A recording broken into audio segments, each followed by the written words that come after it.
Então, agora nesse segundo bloco, nós voltamos a conversar com o professor, advogado Geilson Salomão Leite, mestre e doutor pela Pontifícia Universidade Católica de São Paulo. E a pergunta que ficou foi a seguinte: na Europa a gente verifica que existem posições que eu estou chamando lá, eles também chamam de esquerda, e de direita, isso tudo refletindo no orçamento. Há quem entenda a posição de direita que não se deve mais aumentar tributo, aliás, se deve até diminuir tributo, porque é preciso que a economia cresça. E o aumento de tributo apenas vai sufocar a economia, e se ela não cresce, não tem o que se dividir, o que se repartir. Por outro lado, há também os grupos de esquerda, que, por exemplo, em Portugal essa matéria está sendo bastante debatida na composição do orçamento de 2017, orçamento aprovado, e diz: olha, não é bem assim. Olha aí o orçamento de 2016, nós conseguimos manter o déficit, como eles chamam de déficit orçamentário, de acordo com os padrões exigidos pela Comissão Europeia, mas nós mantivemos as pensões, até aumentamos um pouco, dado que nós estamos cobrando mais tributos do topo, ou seja, cobrando mais tributos sobre o patrimônio. Lá tem a figura está começando a ter com muitas discussões, do imposto sobre as mansões, não é? E o imposto sobre as mansões paga as pensões. E também uma ampliação da tributação indireta, por exemplo, sobre um imposto chamado imposto Coca-Cola, um imposto que incide sobre refrigerantes açucarados, e a pessoa, sabendo que o imposto é maior, compra o produto se quiser. E dessa maneira, com a ampliação da tributação indireta e com a tributação direta sobre o topo, se está conseguindo manter os direitos sociais. Só para trazer isso para o Brasil, além de lucros e ganhos de capital, nós temos a menor carga tributária de todos os países da OCDE. Sobre a propriedade, estamos abaixo da média da OCDE. Por exemplo, estamos cobrando abaixo o imposto sobre a propriedade do Reino Unido, da França, dos Estados Unidos, Itália e Espanha. Estamos mais ou menos no índice de Portugal, não é? Pois bem, e aí? Existem opções em relação ao orçamento. O que é que tu achas disso? Bom, em relação ao conceito de esquerda e direita, especialmente aqui no Brasil, eu as tenho apenas como uma referência a sinal de trânsito. Porque do ponto de vista político, falar sobre direita e esquerda no Brasil é uma coisa demodê, que não acrescenta absolutamente nada. O Brasil, ele não pode se aferrar a essa questão dos rótulos, porque até bem pouco tempo atrás, quando nós começamos o nosso regime democrático a partir de um Estado qualificado pelo direito, e eu tomo como marco temporal a promulgação da Constituição de 1998, evidentemente um período anterior, com anistia, período de redemocratização, até chegarmos na primeira eleição direta, tudo, nós tivemos mais ou menos delineado dois movimentos, tudo e tal. Mas hoje em dia, depois do que estamos vendo aí, eu acho que não tem muita utilidade prática discutir quem é direita, quem é esquerda, quais as bandeiras de um, quais as bandeiras de outro, tal. O que é que eu percebo, Hélio? Eu percebo o seguinte: o Brasil, ele precisa fazer a sua lição de casa. O Brasil precisa, nesse momento, reencontrar o seu equilíbrio fiscal. Ele precisa reestabelecer as condições de retomada do crescimento econômico. Ele precisa adotar algumas reformas capazes de responder determinados anseios pelos próximos 30, 40, 50 anos. E isso independe de matriz ideológica. Isso independe de variável ideológica. Então, por exemplo, aquilo que eu falei no bloco passado, a questão da reforma política. Certo. ela é uma necessidade, que o modelo que aí está se esgotou.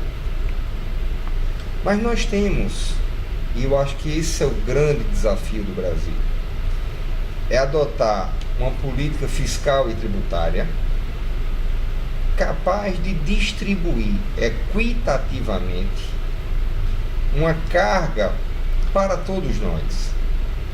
E através disso, garantir de um lado um nível de arrecadação satisfatório para que nós possamos adequadamente cumprir as necessidades públicas.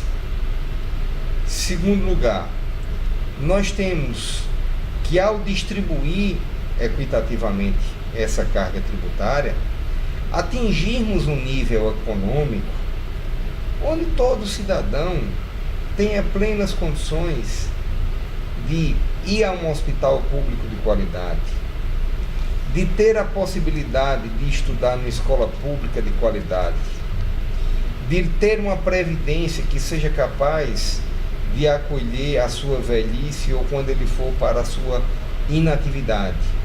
Nós temos que atingir um patamar médio em que os mais de 200 milhões de habitantes, ou boa parte dos 200 milhões de habitantes que fazem esse país, tenha dignidade. Porque a carga tributária hoje, ela é descentralizada, onde, através da regressividade, todos nós somos os mais onerados, e quem paga mais tem menos benefício. E quem paga mais tem menos benefício. E uma terceira questão que é importante a gente discutir é estabelecer uma conexão de sentido entre tributação e desenvolvimento.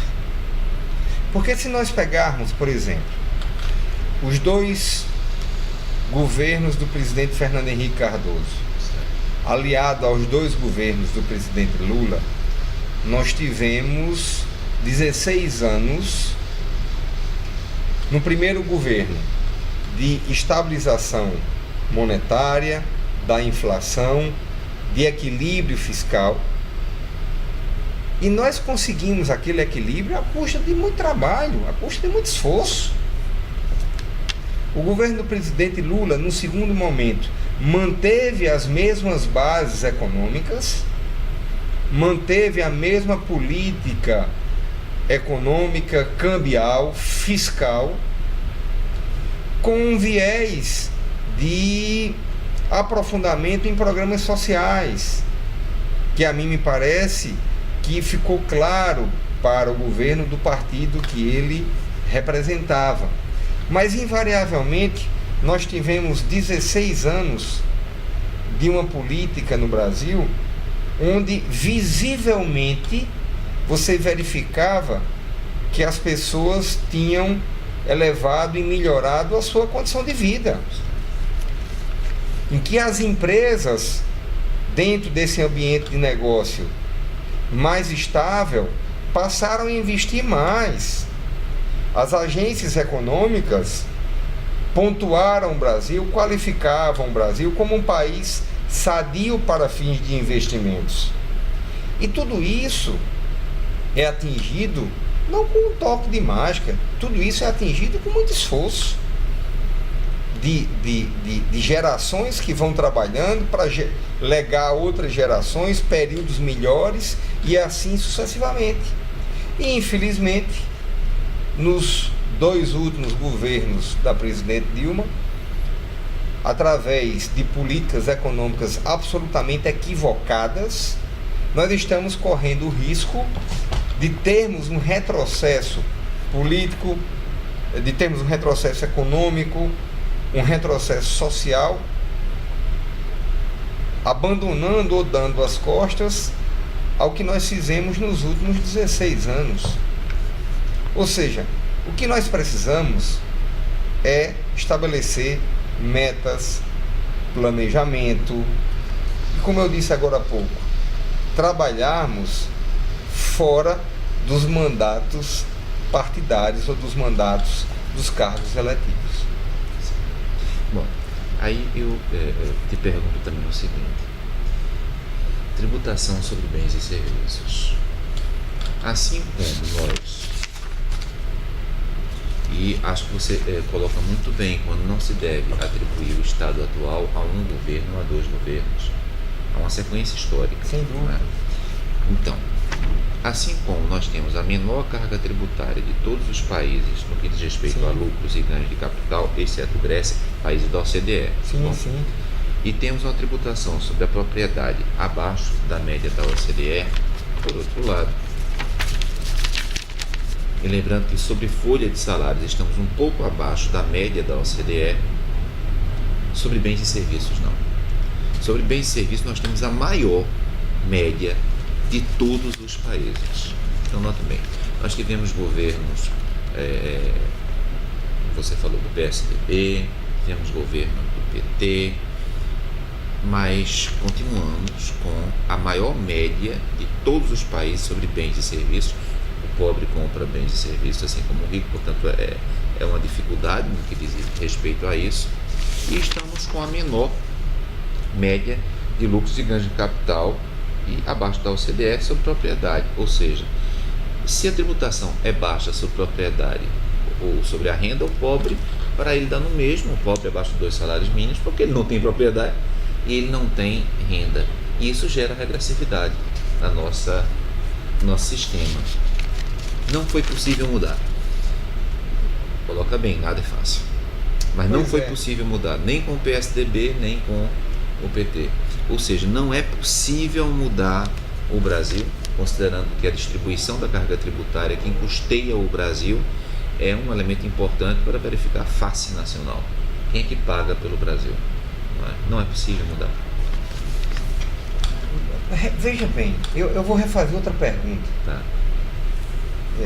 É possível, ainda há margem ou espaço para nós aumentarmos a carga tributária no Brasil? Eu acho que não. Porque para aumentar tributos, há de se ter algo que eu chamo de legitimidade. Nenhum e para governo redistribuir. Quer dizer, não aumentar, sim, sem mas dúvida. redistribuir essa carga. Sim. Para aumentar tributos, há de se ter legitimidade.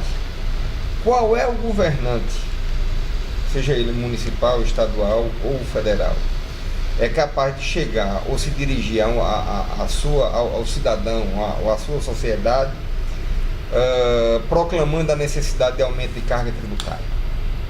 Porque esse desafio de pagar muito tributo sem nenhum benefício, essa é uma lógica perversa.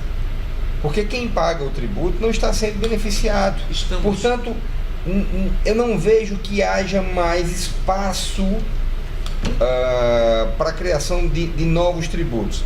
Veja bem a discussão sobre a retomada da CPMF. O Congresso Nacional, o Parlamento, se recusa a discutir isso. Outra coisa, e aí eu me apoio na sua provocação, é a necessidade de uma redistribuição. Porque o grande problema do Brasil é de justiça fiscal. Essa é a grande questão. Quem paga o quê? Quem é que responde pelo maior pagamento da carga tributária no Brasil? É essa a grande questão. É esse o grande desafio que o Estado brasileiro, junto com a sociedade, tem que resolver. Porque ele tem que colocar as cartas na mesa. Eu preciso de um esforço, como agora, por exemplo, em relação à reforma da Previdência. Nós estamos diante da seguinte realidade. Primeiro, as condições de vida do cidadão brasileiro aumentaram, o que é muito bom, melhoraram, o que é muito bom. A longevidade aumentou, o que é muito bom, tá? O cidadão está se aposentando mais cedo e, consequentemente, está indo para a inatividade, está deixando de produzir, e a Previdência tem que pagar os benefícios sociais por um período maior. Mas deixa eu trabalhar com isso também.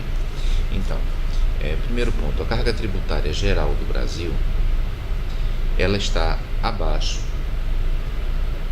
de França, Itália e Alemanha, por exemplo. Então, na França, na Itália e na Alemanha, a carga tributária geral Perfeito. está abaixo. Só que nós temos um grande problema, veja se concorda. Assim como há desvio na saída do dinheiro, então o dinheiro está nos cofres públicos. Infelizmente, os processos mostram isso. Há desvios. Também há desvios na entrada do dinheiro nos cofres públicos. Certo. Então, não se imagine que em um país onde há desvio na saída do dinheiro dos cofres públicos, também não haja desvio na entrada. E nós não costumamos ter uma população com uma reatividade a isto. Nos Estados Unidos, por exemplo, e os Estados Unidos estão, é importante notar, a carga tributária geral dos Estados Unidos é abaixo do Canadá, da Espanha, do Reino Unido, da Grécia, Portugal, está abaixo da nossa carga tributária geral, não é? Mas nos Estados Unidos há uma reação a quem não paga o tributo. Aqui não há esta reação. E mais, quando se diz, olha, mas não tem o retorno do pagamento dessa carga tributária. Note bem, no momento em que nós verificamos desvios no BNDES, na Petrobras, pois bem, então note bem, talvez não haja o retorno para aquelas pessoas que nós imaginávamos que deveriam receber o retorno em saúde, em educação, mas há retorno da carga tributária. Então, é interessante notar, um país com uma carga tributária regressiva, onde quem paga mais, proporcionalmente eu estou falando, quem paga mais é quem tem menos, ele também tem um retorno regressivo, onde quem recebe mais é quem tem mais. E aí fica uma equação difícil de resolver. Eu queria que tu falasse sobre isso. Pois é, mas repare bem, esse é um dilema. Esse é um grande dilema. Por quê? Porque você repare o seguinte, o Brasil é um país profundamente desigual. Você tem uma concentração de riquezas entre os estados de Minas, Rio, São Paulo. A realidade do Norte e Nordeste é uma realidade completamente diferente. Há um equilíbrio mais ou menos razoável entre o Paraná, Santa Catarina e Rio Grande do Sul. Tá certo? E aí vamos tomar como referência, por exemplo, alguns municípios da região nordestina que nós conhecemos, da Paraíba, do Rio Grande do Norte, do Ceará, municípios que não têm nenhuma fonte ou nenhuma atividade econômica rentável. 2. Municípios em que a grande maioria da população é unicamente beneficiada através de pagamentos de benefícios públicos via previdência social, que termina sendo um instrumento de redistribuição de riqueza, mínimo, mas sim. E 2, de programas sociais. Muito bem. Essas pessoas, se indaga, como é que elas são beneficiadas em termos de saúde pública, em termos de educação pública, em termos de assistência social? São atividades precárias existentes no Brasil. São atividades horríveis que são prestadas pelo Estado brasileiro. Mas essas pessoas pagam tributos, geralmente os tributos indiretos. Daí se falar em regressividade. Mas são essas pessoas que não, por exemplo... Que a regressividade não se dá apenas para a tributação indireta. Não, tudo bem, mas por exemplo... Renda, né? Tudo bem, mas por exemplo, são essas pessoas que não têm sequer a possibilidade de opção em contratar um médico particular quando estiver doente, em ter um plano de saúde privado, em ter um plano de previdência privado, já que a previdência pública é uma previdência diminuta. Tá certo? Essas pessoas estão ali por falta de opção, mas elas pagam tributos e os benefícios são absolutamente zero. Não há benefícios para essas pessoas. E o grande desafio do Brasil é esse, é o salto que nós temos que dar.